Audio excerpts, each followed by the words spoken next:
Ini jawaban mimpi-mimpimu. Siapa tahu bisa merubah image yang kamu tatuan dan segala macam. Pas aku masuk ini tuh mas, kayak sesek gitu. Akhirnya aku nangis di situ. Aku belum mati loh ini, masih hidup loh.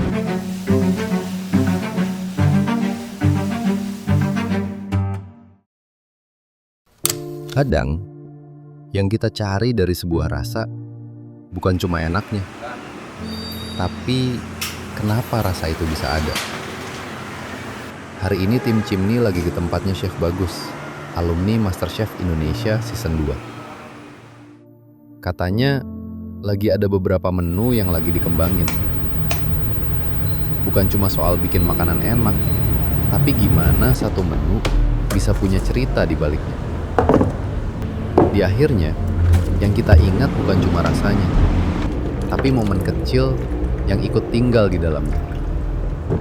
Sebuah motivasi, perjuangan, sepenggal cerita dari Chef Bagus yang bisa kita jadikan pelajaran hidup ke depannya. Rasanya mungkin berhenti di sini, tapi yang tertinggal nggak ikut hilang. That's the aftertaste.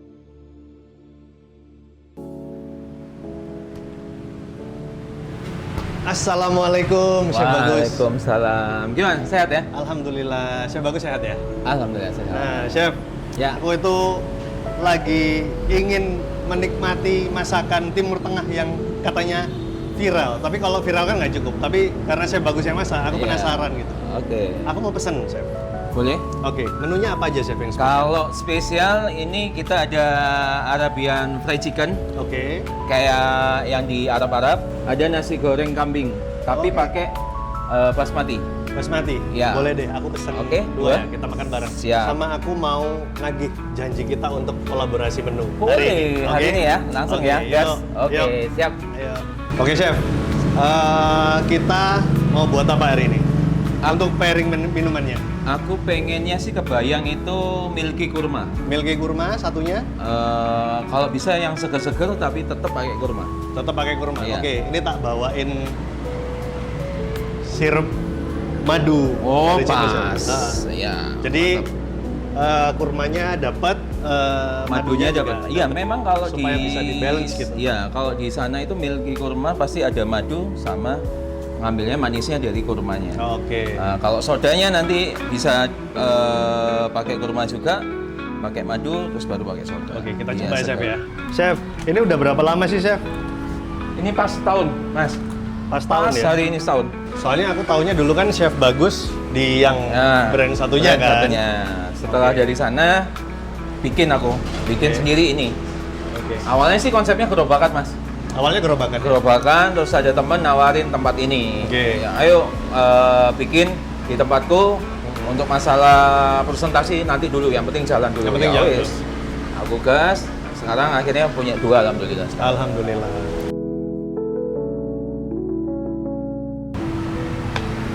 Supaya lebih creamy, pakai creamer, Chef. Dari Cimni Terima juga. kasih ya. Punya Cimni. Betul. Oke. Izin ya, Chef? Ya, izin. Oke. Nah, ini kita biasa produksi di sini datang. Oke. Kita bikin marinasi ayam, terus kita bikin nasi. Kita nasi semua pakai beras basmati Oke. yang panjang-panjang. Iya, iya. Untuk rempah itu kita memang nggak full rempah kayak di Saudi ya, karena sudah saya setting untuk cocok dengan lidahnya orang kita. Oke. Tetap berempah tapi nggak over. Oke. Gitu. Makanya untuk ayam mandi ini banyak yang suka karena nggak medok Oke. Arab Oke. gitu. Jadi alhamdulillah customer kita itu banyak ya orang Chinese, orang-orang umum. Oke. Jadi misinya saya bikin ayam mandi itu pengen menormalisasi orang makan nasi Arab. Nasi Arab. Selama ini nasi Arab kan mahal, Ya. Arab Middle East mahal ini Ya. segala macam. Saya bikin lah namanya kaki lima, harga juga terjangkau sama sebelah ini. Biasain lah makan Arabian. Selama ini kan saya baca-baca lah komen-komen dari kompetitor dan segala macam. Oh, masakan Arab itu mahal, pasti gini. Itu saya pelajarin, saya hitung bener-bener HPP-nya, akhirnya ketemu. Kita cuan, nggak banyak, tapi orang itu bisa repeat order. Oke. Itu yang utamanya. Mas. Yang nomor satu tentang F&B pastinya adalah produk harus valid dan enak Valid, ya. enak. Dan itu Iya, yang akan membuat orang terus ini ya. percaya sama kita, datang terus. Iya, iya. Gitu. Oke. Jadi memang benar-benar saya bikin nggak medok banget, ya juga ndak ciri khas Arabnya ndak hilang gitu, tetap ada. Intinya orang kalau udah pernah makan di sana, kangen masakan sana, balik sini ya di sini kan. Iya, Ya? dan nggak perlu jauh-jauh kayak yang udah-udah kan ada yang namanya Al-Baik nih. Iya, iya. Semua ini sebenarnya menyontoh basicnya itu dari Al-Baik, Al-Baik sampai Just Tip dan segala macam, dari F&B sekarang ini, bos-bos F&B itu akhirnya mengarah ke sana daripada Just Tip dan segala macam. Banyak lah, salah satunya saya juga R&D ini gitu. R&D ini akhirnya ketemu dengan taste yang insya Allah katanya beberapa yang sudah pernah umroh memang enakan mirip dan lebih diterima. Bukan enak ya, kalau enak relatif. Berarti kan orang yang menilai ya. Jadi ya balik lagi, makanan jujur itu ketika orang datang untuk kembali gitu. Dan itu yang paling penting sih, Chef. Kejujuran ya dalam kejujuran. Nanti kita akan ngulik banyak lah tentang ini. Ini terus kita mulai bikin nasi goreng, Mas. Di tempat saya itu rata-rata bumbunya itu bisa kepake. Umpamanya ini kan sebenarnya untuk chicken Bangla dan kambing Bangla. Base-nya saya bikin nasi goreng. Jadi saya nggak ngeluarin kos banyak, makanya saya cerita tetap di koridor murah, tapi semua turunan resep ini bisa kepake semua.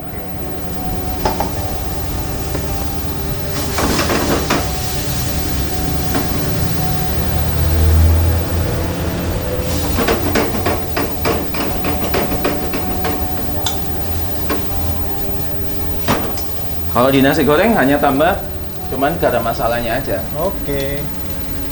Dan ini garam masala ini berarti jadi apa namanya ingredients utama ya? Betul. Bikin garam masala ini pakai ingredient yang utama buat kita. Ini aja udah baunya udah berempah. Iya sih, ini enak banget sih. Dan mengingatkan kita ketika kita di tanah suci Mekah ya. Ya.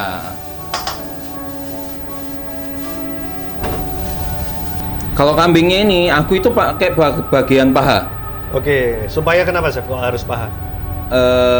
Kalau di ini kesukaan Nabi Muhammad kan paha. Jadi pakai paha. Pakai paha, berarti sesuai sunnah ya. Betul. Sunnah. Satu lagi nih, ini juga best sellernya kita. Jadi Arabian Fried Chicken. Fried Chicken. Ini yang kayak Al-Baik. Jadi merah. Taste-nya juga ke Arab-Araban tapi nggak Arab banget.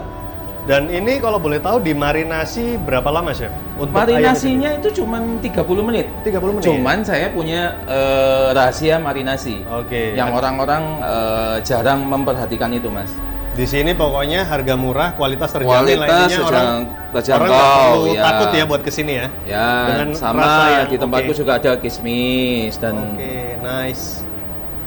Ini saus terbarunya kita, saus kurma. Ini tampilannya kayak gini. Kalau gitu kita langsung lanjut ke atas, kita ngobrol lebih lanjut. Ayo.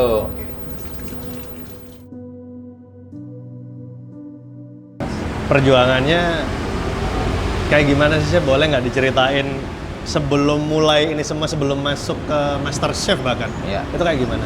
Kalau ditarik dari sebelum Master Chef jauh, itu sebenarnya aku itu basicnya memang perhotelan. Setelah perhotelan nggak nerusin ke sesuai dengan job kayak aku harus ke hotel atau itu enggak, malah aku itu kerjanya event organizer, Mas. Gitu. Iya, dulu itu ada di Rungkut namanya 3M, Trimedia Komunika. Terus dari 3M aku alhamdulillah dapat kepercayaan kerja di Jakarta. Namanya itu Euro RSGG 4D. Punyanya papanya Serina. Sempet di sana. Akhirnya saya kerja di Jakarta. Terima kasih, Mas. Kerja di Jakarta. Nggak lama itu ada satu ketika itu megang event itu kalau nggak salah Keju Craft. Keju Craft. Iya, kalau nggak salah ya, itu di Delta. Ketemulah sama Pak Bondan Maknyus, Pak Oke, almarhum. almarhum. Terus aku kepikiran nih, kok asik ya jadi orang ini. Datang nyobain makanan, dapat duit. Oke. Gitu loh. Akhirnya kepikiran, asik nih orang. Kok pas, ya mungkin ini jalannya Allah ya. Si LO-nya itu nggak masuk, Mas. Aku disuruh nyetirin beliau. Oke. Nah, akhirnya aku nyetirin beliau. Pak Bondan itu tak suruh, Pak duduk di belakang saya, nggak usah. Kita ini manusia sama diciptakan. Nice. Itu yang banyak aku belajar. Maksudnya hanya berapa? 3 jam aku sama beliau. Akhirnya beliau pulang ke Jakarta pun saya antarin ke bandara. Dari situ saya banyak tanya, Pak ini gimana makanan kayak gini nih? Apa sih Pak motivasi Bapak? Ya saya mau mengenalkan makanan Indonesia. Indonesia ini luas, rempahnya luar biasa. Nah, dari situ aku, oh iya ya juga. Akhirnya aku singkat cerita udah aku balikin ke bandara. Aku pulang ke hotel, iseng ini, browsing lah yang namanya MasterChef Indonesia. Muncul waktu itu Mas. Ini nggak tahu ya, ini memang garisnya Allah atau gimana. Keluar yang pertama kali keluar itu audisi pendaftaran MasterChef sesi 2. Sesi 2. Sesi 2. Itu tahun berapa, Chef? 2012, Mas. 2012. Akhirnya singkat cerita ya itu buka loh kok dengan kayak gelisah atau apa yang muncul itu Juna. Tatonya kan banyak tuh. Iya. Akhirnya hanya iseng nyoba. Bismillah, aku nyoba iseng ngisi biodata dan segala macam. Itu pun ngisi sampai yang deg-degan, Mas. Aduh, iya nggak ya, kayak minder dan segala macam. Nah, aku baca lagi nih pelan-pelan. Ternyata yang dicari bukan profesional chef, malahan. Jadi backgroundnya itu kan banyak nih, dari background tato artis, background yang diambil punyaku itu backgroundnya tato artis. Waktu itu. Akhirnya aku ngisi sampai aku ngimil dan segala macam, kesend, sukses. Besok paginya saya ditelepon dari pihak Fremantle, waktu itu masih kerjasama sama Fremantle. Atas nama Bagus Hermawan, gini-gini ditanyain, iya nanti ada audisi di Surabaya, bisa.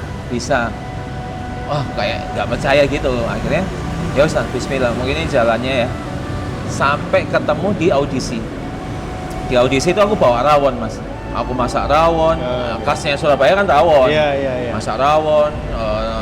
Akhirnya aku bikin rawon. Paginya aku datang audisi dan itu di situ ada kurang lebih 5.000 audisi, orang yang audisi. Sempat minder aku Mas, asli. Dan aku cuma bawa rantang, isinya rawon, telur asin, kerupuk pun itu aku beli di pinggiran Mas. kerupuk ini udang. Tak plastik beli 1.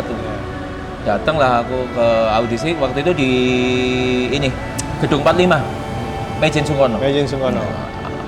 Lama nggak dipanggil. Aku itu sudah sampai minder. Akhirnya aku tuh waktu itu zaman masih handphone Asia Syariah itu hijau. Iya. CDMA itu. Iya, CDMA. Aku telepon temanku, kayaknya aku nggak ikut deh, pulang aja. Kenapa? Ini mungkin bisa jadi mimpimu loh. Ini jawaban mimpi-mimpimu. Siapa tahu bisa merubah image yang kamu tatuan dan segala macam. Ya udah, bismillah. Akhirnya nggak lama dari aku telepon itu, pada dipanggilin, aku sempat masuk, disuruh ngangetin makanan, dan di situ kerupukku yang gede sampai kecil nyiuk jadi segini. Tapi ya apa lagi ya. Akhirnya aku manasin di situ presentasi, ada 3 atau 4 juri di situ yang untuk khusus audisi. Di situ aku ditanyain, Mas, kamu bikin sendiri? Iya. Bohong katanya gitu. Loh, kenapa kok bohong? Mas, semalam kita ini makan rawon dan itu menurut warga lokal rawon ini paling enak se-Surabaya. Mas, kamu jujur aja beli di mana? Loh, enggak beli, ini tanganku loh, ada kunyit, sampai masih bau rempah-rempah dan keluar dan segala macam. Kenapa emang? Aku bilang gitu. Mas, dari sekian rawon yang kita coba di Surabaya, ini paling the best. Punyamu paling the best. Itu aku langsung, masa sih? Iya beneran. Di situ aku di dalam hati itu nggak berhenti untuk mengucap syukur ya. Alhamdulillah, semoga lolos. Akhirnya aku Ya udah, nanti seumpama kamu lolos ke Jakarta ada audisi lagi nih. Kira-kira siap nggak? Insya Allah siap. Akhirnya aku disuruh keluar. Di situ udah ditemuin sama timnya SCTI dan Firmental. Jadi aku dikasih ruangan interview ini mas, interview face to face. Nah di situ aku ngerasa agak yakin ya, maksudnya agak sedikit pede ya. Oh kayaknya aku lolos nih Jakarta nih. Oke di interview, saya disuruh pulang. Nanti kalau lolos disiapin semua kok mas dari segi tiket dan segala macam. Akhirnya saya keluar nih, baru sampai parkiran ditelepon saya. Atas nama Bagus Hermawan, Mas Bagus udah dijelasin ya, Mas Bagus lolos sampai Jakarta. Nanti ada audisi lagi dan bisa nggak kita bikin bumper video di rumah Mas Bagus lagi masakin keluarga. Di situ aku sedih mas. Kenapa? Aku dari kecil itu jarang sama keluarga, tapi aku itu ikut sama nenek di jalan Tumapel. Akhirnya, oh ya udah nggak apa-apa. Awalnya tuh kayak minder dan segala macam. Aku nggak ada bapak. Kalau ibuku di Amerika, kalau bapakku kan memang pisah sama ibu udah lama, ada di Kediri. Saya sama nenek ya izin, nek boleh nggak tak masakin? Ya nggak apa-apa, buat apa tole? Ada lah. Jadi di situ itu orang-orang nggak tahu kalau itu memang buat audisi mas. Akhirnya singkat cerita aku setelah bikin gambar video itu berapa hari kemudian aku dapat email itu tiket mas. Dan tahu nggak? Aku nggak punya uang spesial pun mas untuk datang ke Jakarta itu nggak punya uang. Bener-bener aku alhamdulillah punya beberapa sahabat itu sampai ada yang bawain deodoran, sabun. Di situ tuh sampai sekarang aku tuh masih ingat mereka. Mereka itu yang bikin aku gila ya. Mereka itu support aku sampai segitunya. Di saat kondisi yang terpuruk lah istilahnya, atau di titik bawah saat dibilang bawah juga enggak, karena kan aku kerja, tapi memutuskan untuk balik lagi dari Jakarta ke Surabaya ini pas dapat event Kejucraft sama Pak Bondan, akhirnya kan aku mau nggak mau harus meninggalkan semua pekerjaan ini demi mengikuti audisi ini, dan itu udah disampaikan sama pihak Fremantle akan meninggalkan kurang lebih 5, kalau lanjut terus sampai 10 besar ya 5 bulan gitu. Ya teman-temanku itu ada yang minjemin koper, ada yang ngasih aku itu deodoran, sabun, ini buat kamu di sana, ada yang uang mas. Jadi mereka luar biasa ya untuk supaya aku ini jadi orang yang dilihat gitu. Selama ini kan ya era aku dulu kalau orang tatoan nggak dilihat mas. Iya. Sekarang aja semua saya pada tatoan. Zaman dulu kayaknya stigma tato itu negatif aja pokoknya. Iya. Dan aku nggak mungkirin itu mas, aku brengsek.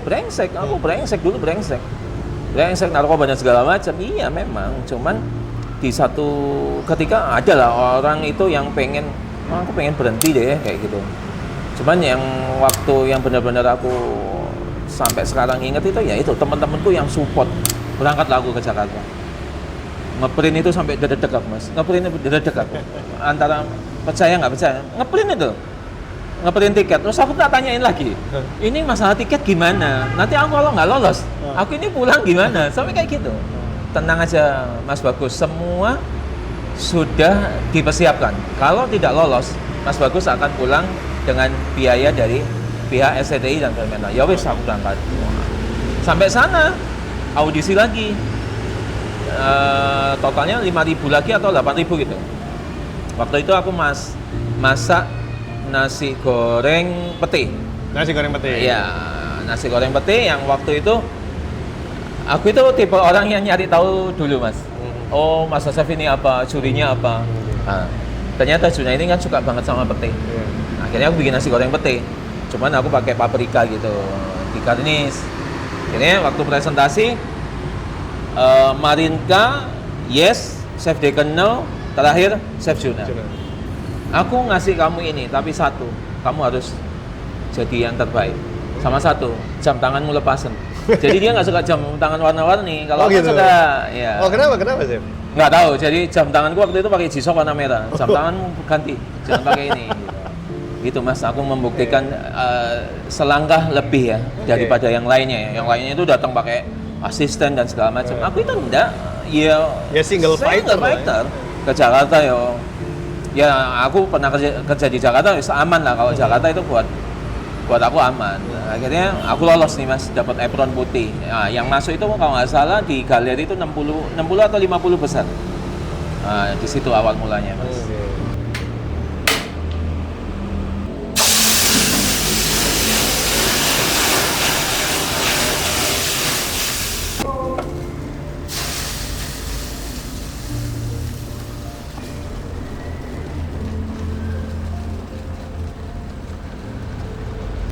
Yuk Mas, dicoba. Oke, Ya, siap. tapi jangan lupa tagline-nya kita. Jangan lupa baca Bismillah. Ini cobain Mas. Nih, ini nasi goreng ya. Ini Ambil aja. yang tadi. Ya. Gimana? Enak sih, Chef. Lebih kompleks kan? Lebih kompleks. Ininya udah ada rempah, ketemu bumbu banglanya. Ini kambingnya Mas, cobain. Boleh. Kambingnya ini nggak perengus. Ambil aja Mas. Oke. Ambil aja. Soalnya emang kendalanya orang-orang, Chef, yang aku dengar ya, Ya. kalau masak kambing itu kan agak susah ya. Rata-rata mereka pada komplain masalah yaitu tadi perengus. Perengus. Nah itu ada apa namanya? Resep rahasia atau treatmentnya kayak gimana sih, Chef? Kalau aku treatmentnya 2 kali buang air, airnya dibuang rebusannya. Terus yang ketiga baru pakai rempah-rempah. Jadi memang treatment kambing ini harus benar-benar dibuang 2 kali airnya, air rebusannya. Gitu supaya dia nggak perengus. Nggak perengus. Tapi ini jujur ya, ini kambingnya nggak ada perengusnya, Chef. Ya. Nggak apek lah ya, dan empuk banget. Ini karena aku tadi nyobain kambing, aku coba yang honey date fish, dan ini enak sih, enak. Oh, enak. Ini memang aku pengen rilis ini Mas. Pengen yang ada kurma-kurmanya, terus ada sodanya. Dan cocok sama Sidoarjo dan Surabaya. Iya, betul. Karena apa ya Mas ya? Menu milky kurma sama yang soda-soda ini nih cocok sama menu Arabian. Karena kan yang rata-rata berlemak dan segala macam, kena soda, Iya. kan Langsung akhirnya hilang ya, hilang. hilang. Terus kena kurmanya, itu lebih ngebalancein sih Mas, cocok nih. Ini aku coba ayamnya, Chef ya. Ya, Ini yang kenapa sih orang-orang itu selalu just tip Ya. al baik. Padahal kita tadi sambil ngobrol belum Iya. makan, ini masih enak loh, banget. Dan ini dengan harga berapa sih? kalau yang ini 28.000, 28. ya nasi gorengnya di 48.000. Dan itu murah, Chef. Itu murah banget sih. Masih Di luaran murah. masih di atas Betul. 50 ya, 60 bahkan. Ya, dan kita juga udah pakai saus dengan sambal bawangnya. Oke, dan ini ada ini juga ya. Itu saus Ini terbaru apa? kita. Itu kurma, saus kurma. Khas kurma. Oke, Chef, sambil makan kita lanjut. Yang apa namanya? Keluar dari Master Chef tadi terus kan ke Bali tuh.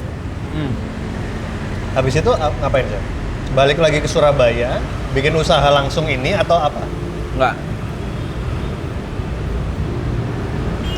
Setelah pulang dari beberapa ngerjain pekerjaan Mas, contoh nih aku di Bali dia tuh, ada di satu titik aku itu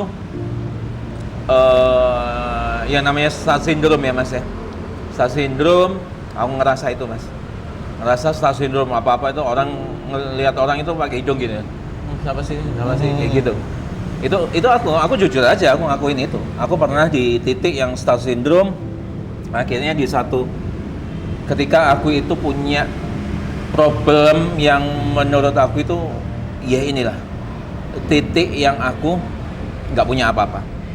Tapi nggak apa-apa ya disebutin. Nggak apa-apa ya? Aku itu kena kasus narkoba waktu itu. Oke. Jadi ya untungnya ya nggak ada untungnya ya. Maksudnya ini atas pertolongannya Allah aku nggak sampai di penjara. Di situ itu yang benar-benar aku ngerasa yang menolong aku itu hanya Allah. Nggak ada teman-teman, nggak ada Mas.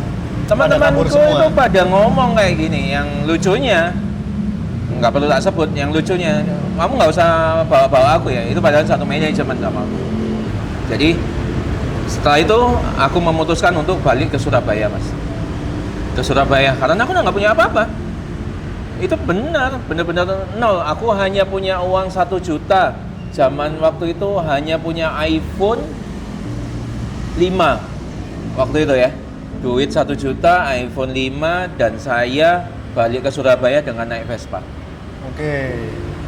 Berarti di kerjaan yang di resto itu udah enggak? Enggak, karena ya udah apa ya, dengan kasus kayak gitu sayanya juga malu untuk balik lagi, dan niatnya dalam hati udah saya pengen berubah. Akhirnya saya pulang ke Surabaya.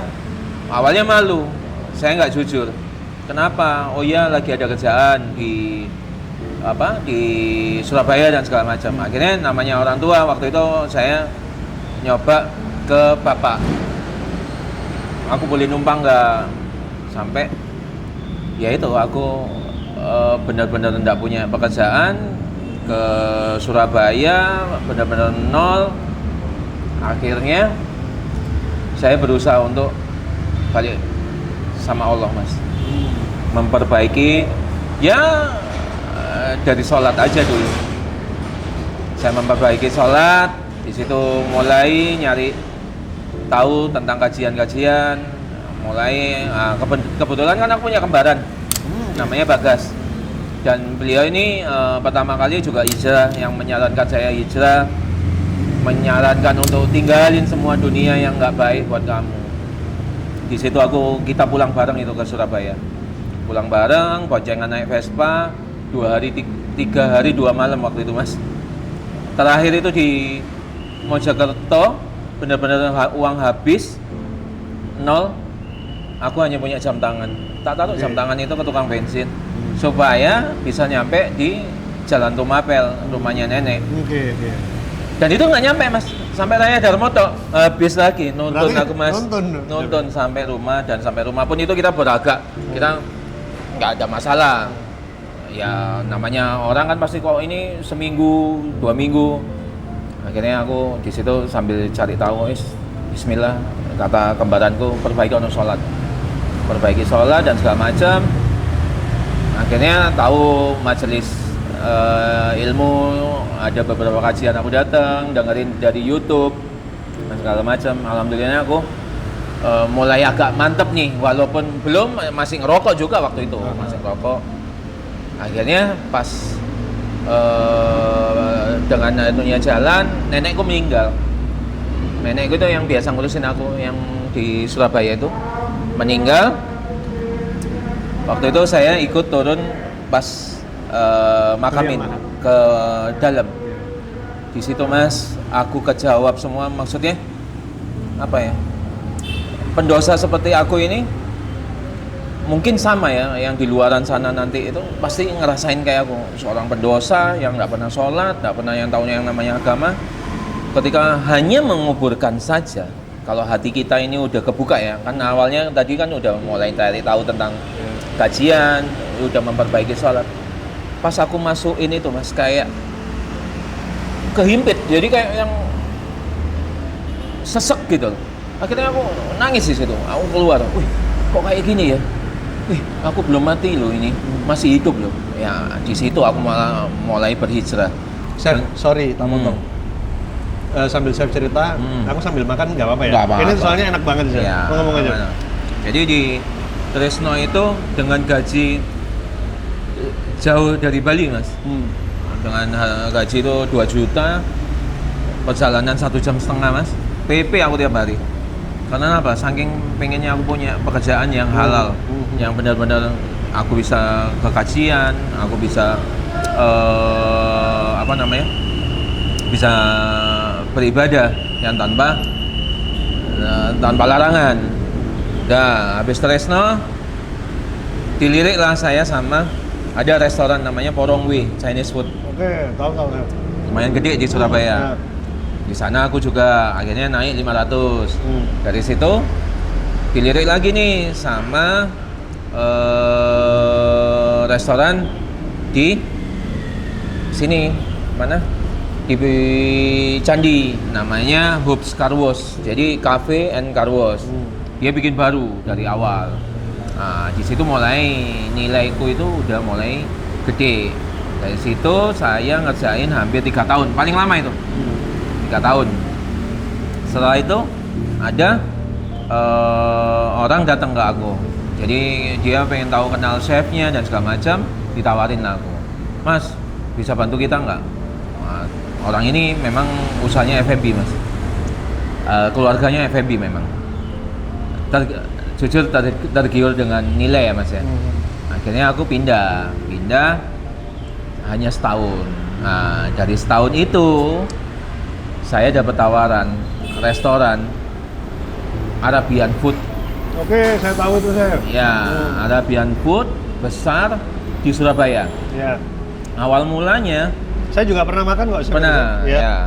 Yang dekat ini kan chef, dekat rel kereta api kan chef. Betul.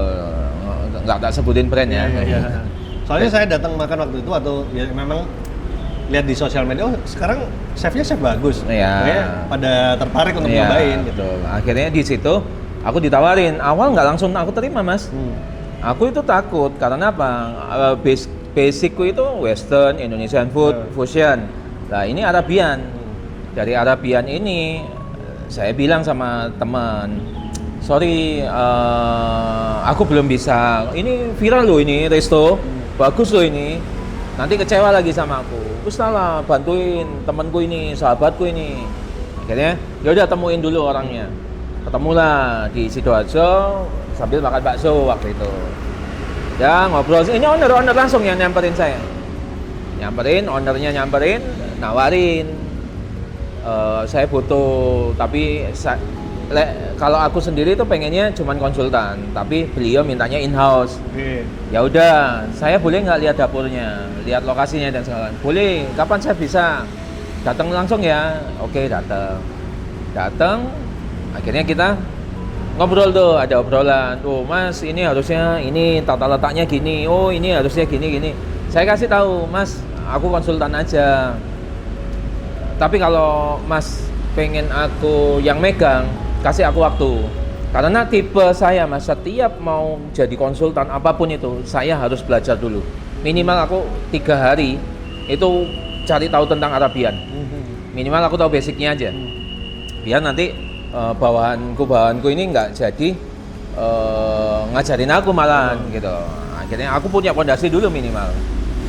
Akhirnya habis itu dikeluarin makanannya, dicobain. Oh enak kok makananmu ini. Iya ini aku dari dari resep dari ibuku. Dari dulunya itu aku hanya terima pesanan karena COVID dan segala macam. Bagus untuk jenjangnya itu bagus. Dari dia mulai onlinean, buka di Mer, terus buka lagi gede itu. Salut saya sama beliau ini. Memang pebisnis gitu. Akhirnya saya bantuin di situ. Ya udah, kalau in-house berapa nih? Saya bilang gitu. Saya bagus minta berapa? Kalau saya di Sidoarjo sekian. Coba 3 bulan pertama samain aja. Tapi ketika perform saya bagus, saya minta tolong dinaikkan. Tuh ceritanya. Akhirnya di situ saya merubah satu makanan, ada ayam tandori lah. Saya rubah awal, dicoba, terus beliaunya bilang dan orang-orang bilang ini ayam tandori terenak sih, tandori yang terenak gitu. Akhirnya boleh lah ngerubah yang lainnya. Ya alhamdulillah, ketika dengan bergabungnya saya di sana, diskusinya enak. Balik lagi ya mas ya, ini tak garis bawain. Saya hanya wasilah, yang hebat itu Allah. Nah, kita dipertemukan. Mas umpama nih, aku sama mas punya ide apa, saya punya ide apa, disatuin, terus kita bikin kolaborasi, itu jadi besar gitu. Ketika kita sama-sama saling ridho. Nah di situ berjalannya waktu, kita bikinlah project. Beliaunya punya mimpi dari dulu, pengen punya Arabian fried chicken. Kiblatnya memang Al-Baik, sampai dijustifkan ini dan segala macam. Kita R&D hampir setahun mas, nggak ketemu, nggak nemu sama sekali yang taste yang dibutuhkan. suatu ketika saya bilang, boleh ya saya nyoba dengan R&D-nya saya, dengan metodenya saya, dengan resipi saya. Boleh, monggo saya coba sekali, 2 kali, sampai berapa kali, akhirnya di-fixkan, oh ya ini enak. Dan dicoba bukan hanya owner, ada teman-teman, ada apa, ini enak ayamnya. Nah, akhirnya ketemu, bukalah restoran lagi yang menamakan Arabian ini pertama kali di Surabaya. Yang Arab-Araban ya, fried chicken Arab-Araban itu memang pertama kali Mas di Surabaya beliau ini. Sebelum ada brand yang satunya lagi? Iya, yang Orange Oranye itu ini duluan malahan di Surabaya. Setelah berjalannya waktu, mungkin ada segi bosen ya. Aku hampir 3 tahun Mas di sana. Bosen itu bukan sayanya ya, mungkin dari pihak manajemen sudah jalan, sudah autopilot dan segala macam. Singkat cerita, saya itu diberhentikan puasa 2 tahun lalu, berarti 2025. 24 ya, 24-25 itu saya diberhentikan. Lebaran kurang 2 minggu. Nah, di situ saya mengiyakan. Saya bukan tipe orang yang ngemis ya, maksudnya, oh ngapain sih aku mau keluarin, enggak. Di situ saya langsung salaman, saya sampaikan di situ, jazakumullah khairan, terima kasih banyak untuk kesempatannya selama ini. Semoga kita tetap jadi sahabat. Nah, sudah sampai di situ, akhirnya saya sudah merasakan kok Mas, ketidaknyamanan itu kalau orang di kerja kan berasa nih. 2 bulan sebelumnya sudah berasa. Ya udah, sudah saya mindset saya sudah muter otak. Saya mau bikin apa nantinya, saya mau kerja apa dan segala macam. Tapi di benak saya hanya ini, ayam mandi kaki 5.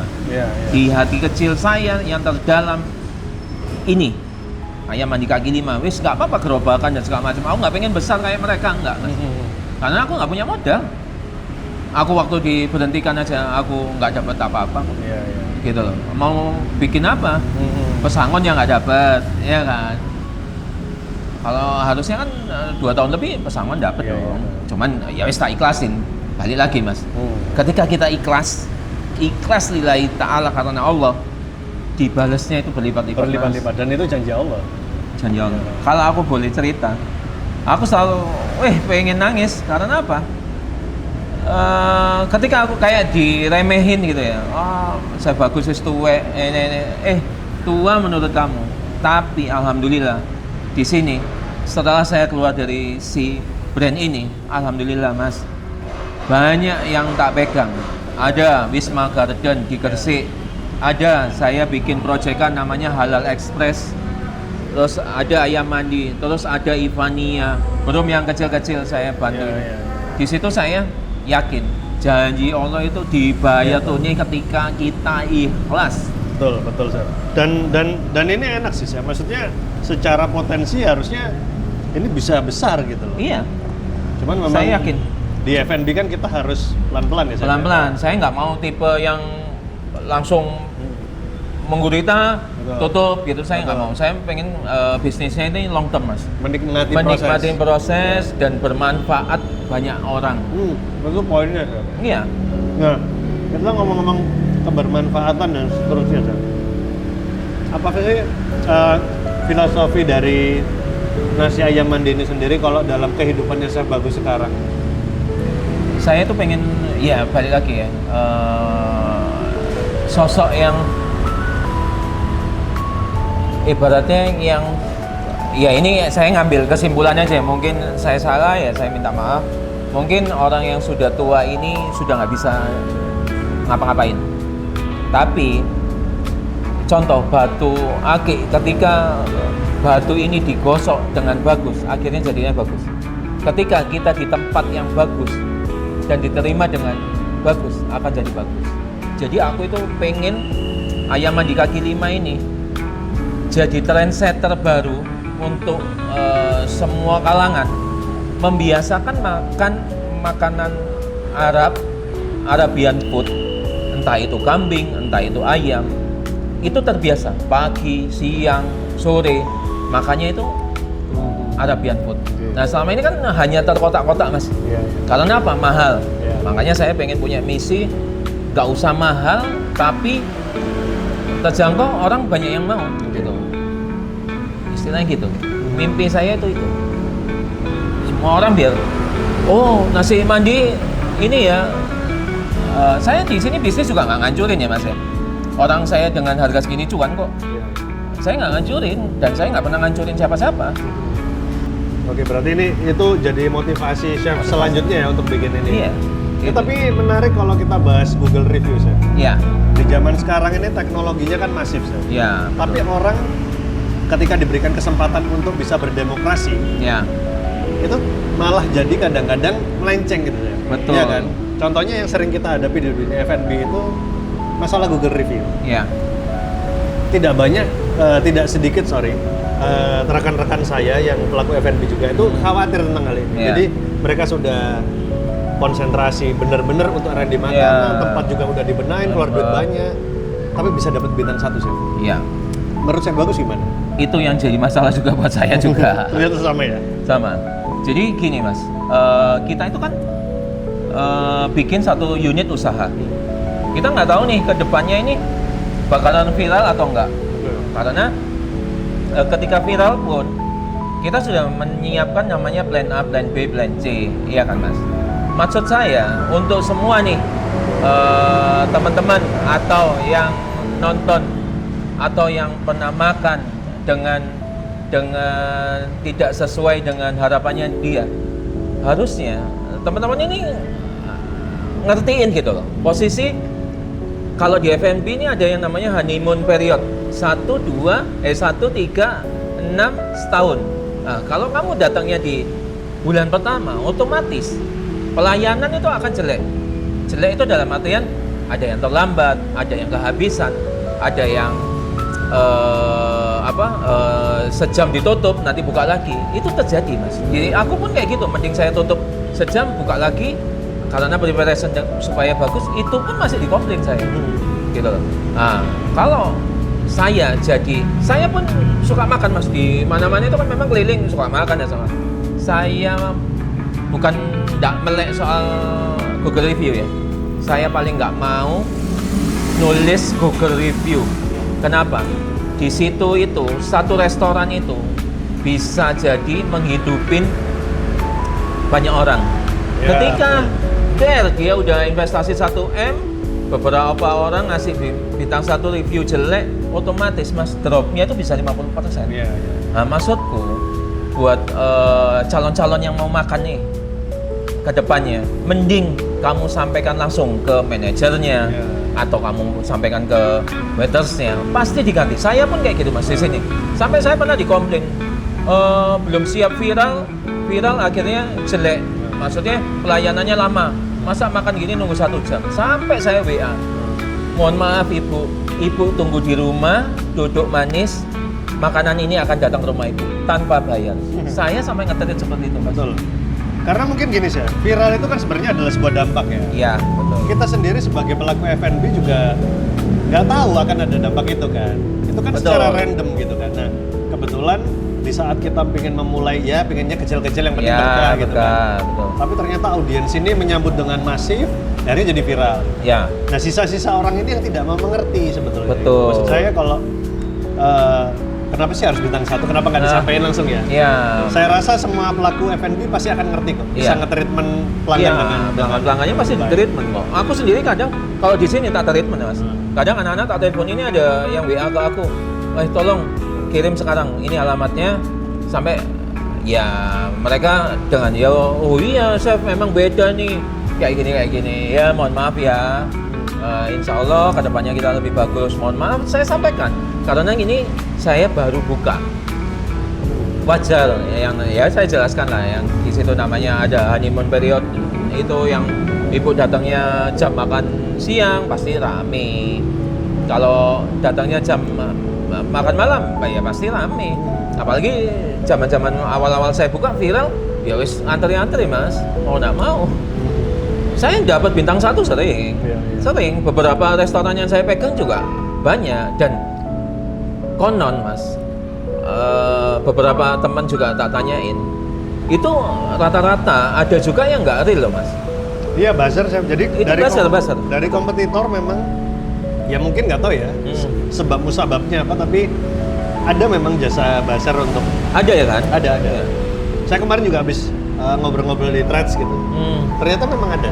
Iya, soalnya Nah, di Jakarta banyak. soalnya saya juga pernah diangkat tuh berita tuh tentang aku jahat lah dengan tempat kerja lama, sampai pegawainya tak ambilin semua kayak gitu loh. Loh, nyatanya nggak ada yang ikut aku gitu loh. Malah aku itu menolong sebenarnya. Wes, jangan ikut aku belum bisa gaji kalian. Wes, kamu tetap mau di kerjaanmu ini. Aku tuh selalu kayak gitu. Aku tuh sayang kok sama mantan restoran yang pernah saya pegang. Saya sayang semua dan itu hubungannya baik semua. Cuman ada yang kurang memang. Ya aku sendiri nggak tahu apa, karena aku buka yang sama, ya kan? Aku akan jadi kompetitor kamu. Tapi kalau logikanya mas, loh saya nih loh kelasnya kaki 5 mas, iya kan? Saya di Sidoarjo, saya belum buka di Surabaya. Terus untuk segmennya juga berbeda gitu loh. Sejahat itu tak saya? Ya enggak. Kenapa kamu kok nggak protes sama si oren-oren itu? Kan sama, ya kan? Kan sama gitu. Kalau kata apa namanya Bang Aldi Taher, semua milik Allah. Iya, semua milik Allah. betul.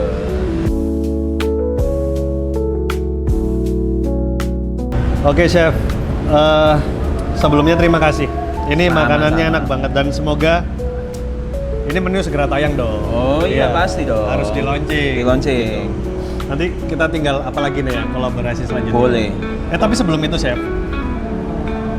minta tidak lengkap rasanya kalau tidak ada kesan dan pesan. Kira-kira apa chef?